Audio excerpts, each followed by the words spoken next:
લાલપુર ગામમાં ખુલ્લેઆમ દારૂ વેચાય છે. પોલીસ તંત્રને અવારનવાર જાણ કરવા છતાંય છે ને કોઈ અહીંયા આવતું નથી લેવા. એ 3 કેસ રોડ માથે પડ્યા છે. તમે જોઈ શકો છો જે અહીંયા દારૂની કોથળી કેટલી પડી છે, જોઈ લ્યો ભાઈ. ખુલ્લેઆમ વેચાય છે અહીંયા દારૂ. મારી પાસે લાઈવ સબૂત પડ્યા, વિડીયો દારૂ વેચે એના બધા ભાઈઓના.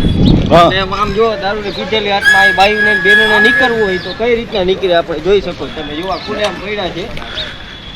રોજ આ જ રીતે હોય છે ભાઈ? રોજ ડેલી આ સર્વિસ અહીંયા ખુલ્લેઆમ વેચાય છે. હા, અહીંયા ભાઈ પીધેલા પડ્યા છે. અહીંયા પીધેલા હાલતમાં ભાઈ પડ્યા છે. મારી પાસે 3 જણાના વિડીયો પડ્યા છે. ખુલ્લેઆમ આજે અડધી કલાક પહેલાના જ ખુલ્લેઆમ રોડ પાસે પડ્યા હતા. તમે પોલીસને જાણ કરી આ બાબતમાં? બધે જાણ કરી છે, કાંઈ ભાવ હોતો નથી. હા, ખુલ્લેઆમ અહીંયા વેચતા હોય. આ ગાડી પડી ને ત્યાં લોકેશન છે એનું. અચ્છા, એ જગ્યાએ ત્યાં વેચતા હોય છે. ત્યાં વેચતા હોય કાયમીની માટે. તો આ બાબતની જાણ કર્યા પછી શું થાય છે? પોલીસ શું જવાબ આપે છે? હજી જાણ કરીને કલાક થઈ ગઈ છે. હજી એક કેસને લઈ ગયા. એ રિક્ષામાં નાખીને ગાડી નથી આવી. ગાડી હજી સુધી અહીં લેવા આવી નથી.